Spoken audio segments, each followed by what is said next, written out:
He's spoken previously in very general terms about how Kim understands that the idea that America would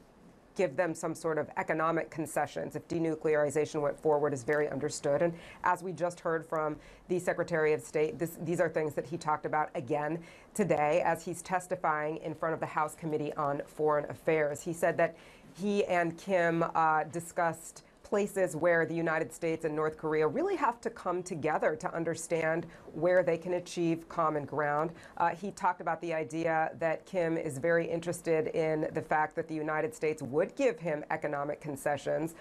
certain economic concessions, so that his country could in fact become more prosperous, business investment, other economic measures that would help to improve that. He was also asked a question by one of the representatives about the prison camps inside of North Korea. That representative basically saying that those camps have been brutal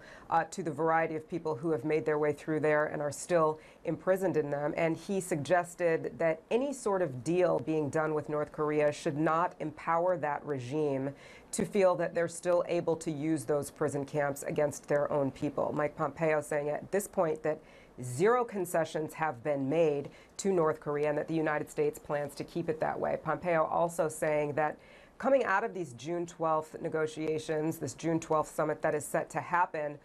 even if denuclearization isn't what comes out of that meeting, Pompeo did make it very clear that